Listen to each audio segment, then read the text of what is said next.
안녕하세요. 73목장 김경희입니다. 저는 1972년 포항에서 7남매의 막내로 태어났습니다. 그리 넉넉하지는 않지만 부모님과 나이 차이가 많이 나는 언니 오빠들의 사랑을 받고 별 어려움 없이 지냈습니다. 아버지는 언니와 오빠 2명을 낳은 후 제가 태어나기 12년 전 논을 팔아 속세를 떠나신다며 절에 들어가셨고 3년쯤 지난 후 집으로 돌아오셨습니다. 그동안 엄마는 언니와 오빠를 혼자 키우시며 농사도 짓고 또 농산물을 팔아 생계를 유지하시느라 엄청 고생하셨다고 합니다. 그 후 제가 태어났고 엄마는 헛헛한 마음에 절에 다니셨고 저는 엄마를 따라 중학교 때까지 절에 다니면서 기독량으로 뜻도 모르는 반야심경을 다 외우기도 했습니다. 28살 되던 해 친구의 소개로 지금의 남편을 만나 그 다음 해에 결혼을 하였습니다. 남편은 5남매 중 막내였고 시댁 부모님과 형제들은 모두 신앙생활을 하고 계셨는데 남편만 교회를 나가지 않았습니다. 결혼 후 명절만 되면 시어른들과 형님들은 저희 부부와 아이들을 안타까워하시며 예수님 믿어야 한다고 교회 가기를 권했고 저는 그때마다 그 자리만 모면하려고 건성으로 대답만 하면서 20년을 보냈습니다. 둘째가 태어나면서 집을 사게 되었고 남편은 운영하던 중개사무실 일을 하면서 용돈이라도 더 벌겠다며 보험회사 일을 병행하였습니다.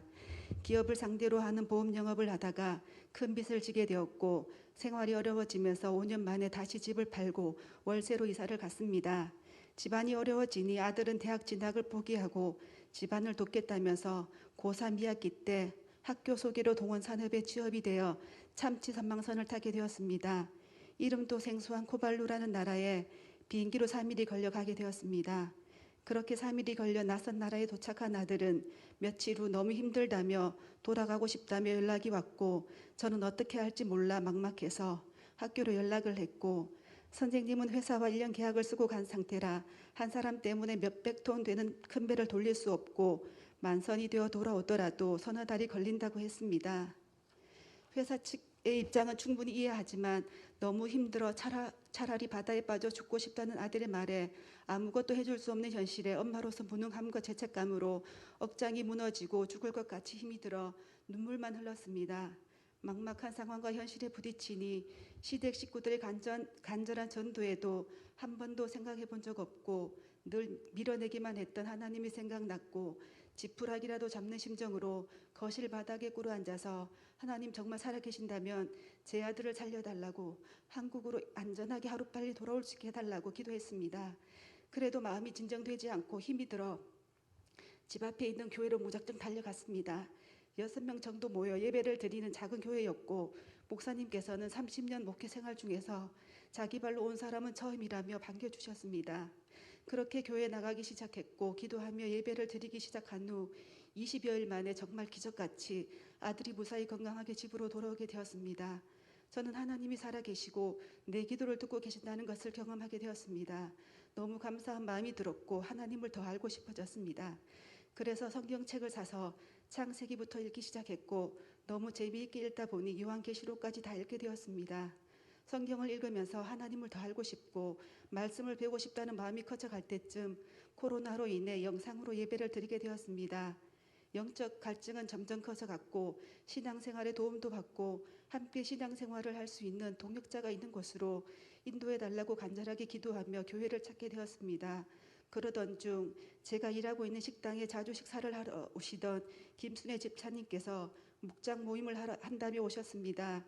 식사를 마치고 모임을 하고 있을 때 상을 치우러 들어갔는데 모임을 인도하고 있는 집사님을 보면서 나의 상황을 이야기하고 교회를 옮겨도 되는지 물어보고 싶었지만 차마 남의 모임에 낄 수가 없어 부럽기도 하고 힘들기도 하여 절에 다니시는 가게 사장님께 제 마음을 이야기하면서 울었습니다.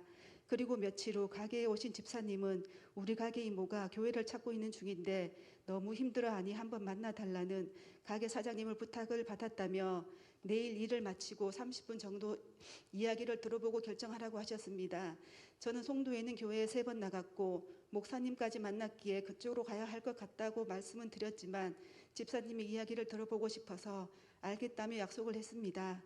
집사님과 만나 이야기하면서 무슨 말을 할까 어색하지 않을까 생각했던 걱정은 사라졌고 너무 감사하고 기쁜 시간이었습니다. 집사님은 저를 만나러 오시기 전 성령님께 밖에서 일해달라고 이틀을 기도하고 오셨다며 교회가 얼마나 중요한지 알려주시며 집사님의 아들이 방황 끝에 예수님을 만난 이야기를 해주었습니다. 저는 울면서 이야기를 들었고 제가 아들을 통해 하나님을 찾게 된 이야기를 하였습니다.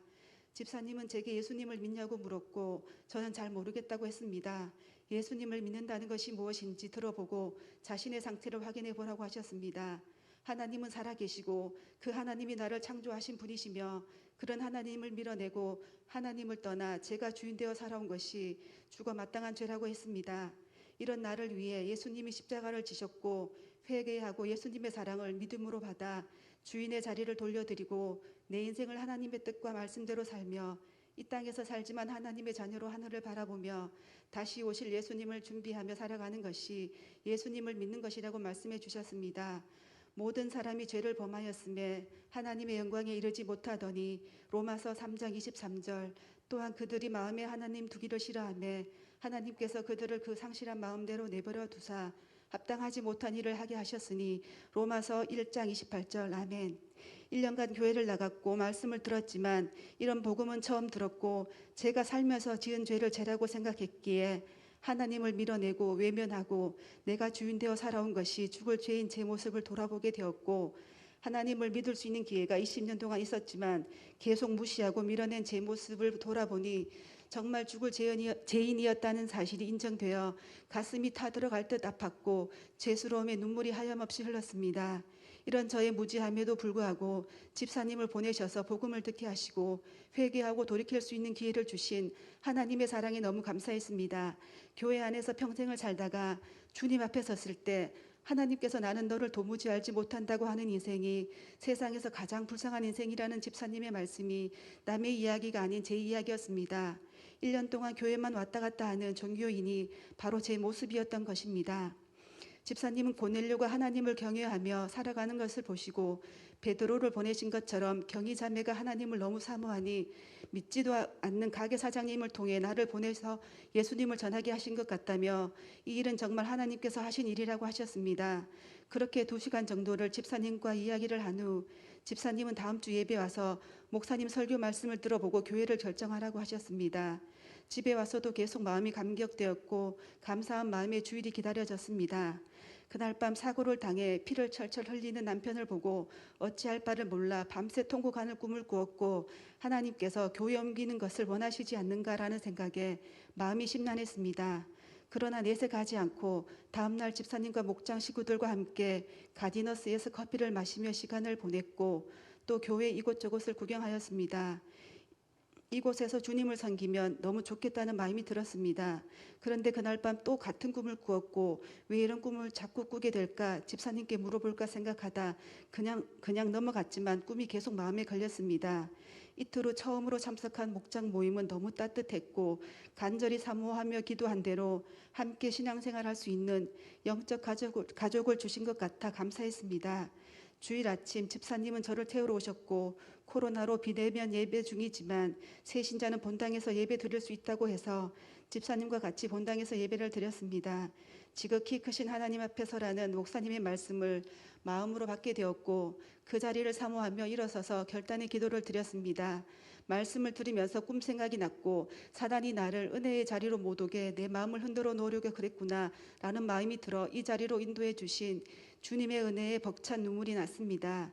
그 다음 주 남편과 아이들과 함께 예배에 참석했고 등록도 했습니다. 그런데 예배 후 목사님을 만나자고 하니 남편과 아들은 싫다며 밖으로 나가버렸고 저는 따라가서 왜 그러냐고 물으니 예배가 너무 길어서 힘들다며 더 이상 나오지 않겠다고 했습니다. 딸과 목사님을 만나고 나온 저에게 집사님은 힘들어하지 말고 함께 기도하며 기다리자고 용기를 주셨습니다. 저는 마음을 지키며 집사님이 시키는 대로 매일 기도하며 모든 모임에 감사함으로 참석했고 예배 때마다 선포되는 말씀을 통해 살아계신 하나님을 만나고 목말랐던 갈증을 채울 수 있어 행복했습니다.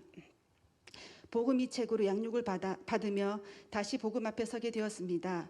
죽어 마땅한 죄인인 나를 위해 구원의 길을 열어주신 하나님의 사랑과 예수님의 사랑이 너무 감사했고 이런 공동체로 인도해 주신 주님의 은혜는 말로는 다 표현할 수 없었습니다. 주인 되신 하나님의 말씀에 전적인 순종으로 하나님의 기쁨이 되고 싶은 갈망도 커져갔습니다. 일주일에 주일낮 예배 한 번만 드리다가 주일 낮과 저녁 예배, 수요 기도회, 목장 모임, 양육, 그리고 매일 1시간씩 드리는 기도는 말만 들어도 힘들 것 같았기에 처음부터 보중침이 왔더라면 적응하지 못하고 도망갔을 것 같다며 집사님께 말씀드리니 나보다 나를 더 잘하시는 주님께서 가장 선한 길로 인도하시며 주님의 일하심은 언제나 내게 최선의 것으로 주신다고 했습니다. 이 말씀을 붙잡고 가니 주님께 모든 것을 맡길 수 있게 되었습니다. 기도를 1시간 이상씩 하라고 하셔서 한 번도 그렇게 해본 적 없다며 그것이 가능하냐고 물으니 집사님은 어떻게 기도를 해야 되는지 알려주셨고 시키는 대로 순종했습니다. 목장 언니들의 섬김으로 매일 기도의 자리를 지키기 시작했고 한 번도 해본 적 없던 1시간, 2시간, 3시간 기도까지 가능케 하신 하나님의 은혜는 저의 한계를 뛰어넘게 하셨습니다. 처음으로 참석한 수요 기도회를 마치고 집으로 갈 때 기분은 백화점에서 가지고 싶었던 물건을 두 손 가득 들고 가는 듯한 기쁨이 있었습니다. 하루 휴가를 내고 참석한 목장 수련회도 함께 기도하고 말씀 읽고 교제하며 하루가 어떻게 지나갔는지 너무 행복했습니다. 세족식을 통해 나를 정말 사랑하시는 주님의 사랑을 다시 느낄 수 있었고 나도 주님의 사랑을 가슴에 가득 담아 전달하는 사람으로 살기를 결단하는 시간이 되었습니다. 일주일에 주일 예배만 참석하다가 지금은 매일 기도하고 모든 모임에 참석하는 것이 벅찰 때도 있지만 나를 위해 생명까지도 아끼지 않으신 주님의 사랑을 기억하고 좁은 길을 걸으라고 하신 나의 주인 되신 주님의 뒤를 따라 걸어가려 합니다. 혼자서라면 결코 갈 수 없는 길이지만 함께 가는 영적 식구들이 있어 외롭지 않고 행복하게 갈 수 있어 너무 감사합니다. 남편이 교회로 돌아오기를 눈물로 기도하던 중 부활주일 아침 남편은 갑자기 다음 주일부터 교회 나가겠다고 하였고 얼마나 기쁘고 감사한지 엉엉 울었습니다. 약속한 대로 남편은 교회에 왔고 목사님을 만나고 서동권 장로님 목장에 소속되었습니다. 지금은 주님을 믿기로 결단하고 함께 기쁨으로 주님을 섬기며 포중침으로 인도하신 하나님께 감사드리고 있습니다. 7.10 복음 집회 후 결신자를 위해 다시 복음을 전하는 시간에 남편과 함께 목사님께서 전해주시는 말씀 앞에 서게 되었습니다. 말씀이 끝나고 결단한 사람은 손을 들어보라는 목사님의 초청에 조금의 망설임도 없이 이제는 주인 되신 주님 말씀만 붙잡고 주님의 기준을 따라 살아가겠다고 결단하게 되었고 남편도 함께 결단하게 되어 벅찬 기쁨을 누리게 하였습니다. 또한 처음 복음을 들었을 때 받았던 감격을 다시 회복하게 해주셨습니다. 포중침으로 오기 전에는 친구들이랑 술 약속이 있는 날이면 가족들 식사는 대충 챙겨놓고 나갔고 그 다음 날은 숙취로 힘이 들어 배달 음식으로 해결하라며 내 중심적으로 살았는데 포중침으로 와서 예수님을 믿고 나니 하나님을 나타내는 삶이 되어야 한다는 목사님의 말씀을 마음으로 받고 마음을 다해 식구들을 챙기려 힘쓰게 되었습니다. 친구들이랑 술 마시는 것을 좋아해서 교회 나가면서도 끊지 못해 늘 죄송한 마음으로 기도만 했는데 주님의 사랑에 너무 감사한 마음으로서니 술은 생각조차 나지 않고 저절로 끊게 되었습니다. 또 가게 사장님께 복음을 전하라고 하셔서 아직은 자신 없으니 내가 좀 더 잘하면 하겠다고 말씀을 드렸는데 복음의 신을 신고 나가라고 선포하시는 목사님의 말씀과 지체들의 간증을 통해 이 일이 주님이 가장 기뻐하시는 일이고 주님의 자녀로서 마땅히 해야 하는 사명임을 깨닫고 부족하지만 마음을 돌이켜 딸과 친구들에게 열심히 복음 전하기를 힘쓰고 있습니다. 집사님과 양육하다가 주님께서 나를 위해 예비할 처소는 눈으로 보지 못하고 귀로 듣지 못한 것, 창조에 속하지 않은 것으로 준비하고 계신다고 하셔서 6일 동안 지으신 이 땅에도 이렇게 멋지고 아름다운데 라는 생각이 들면서 그 나라가 너무 기대되어 행복합니다. 내가 그들에게 영생을 주노니 영원히 멸망하지 아니할 것이요 또 그들을 내 손에서 빼앗을 자가 없느니라. 요한복음 10장 28절 아멘. 이제는 하나님의 은혜로 하나님의 자녀가 되었고 주님이 제 인생의 주인 되심을 당당하게 고백할 수 있고 제 인생을 끝까지 책임지실 은혜를 생각하니 너무 든든하고 감사합니다. 20년 가까이 우리 가정이 하나님께 돌아오도록 늘 기도해 주신 시댁 식구들의 안타까움이 세상의 어떤 것보다 큰 사랑인지 이제는 압니다. 시댁 형님들께 사랑한다고 전하고 싶습니다. 주일마다 생명의 말씀으로 걸어가야 할 길을 보여주시고 살아가도록 도전해 주시는 김중식 담임 목사님 감사하고 사랑합니다. 영감 있는 찬양으로 마음을 열어주시고 은혜의 자리로 인도해 주시는 김종원 부목사님 감사합니다. 예수님짜리 성경 공부 말씀을 통해 내가 얼마나 소중한 존재인지 그리고 교회가 얼마나 중요하고 소중한지 알게 해주신 배성열 부목사님 감사합니다. 복음을 전해주시고 함께 기도해 주셔서 건강한 교회 공동체로 이끌어주신 김순애 집사님 감사하고 사랑합니다. 그리고 몸으로 마음으로 섬겨주며 동력자가 되어준 73 목장 식구들 감사하고 사랑합니다. 이 땅에서 주님 부르실 그날까지 제게 주신 사명 감당하며 주 예수를 믿으라 그리하면 너와 내 집이 구원을 얻으리라 하신 주님의 약속 붙잡고 사랑하는 아들과 딸의 구원을 위해 기도하며 신앙을 전수시키는 믿음의 사람으로 살기를 소망합니다. 부족한 저의 신음소리를 들으시고 외롭지 않도록 수많은 영적 가족이 있는 이곳 보중침으로 인도해 주신 하나님 아버지께 모든 영광을 올려드립니다. 감사합니다.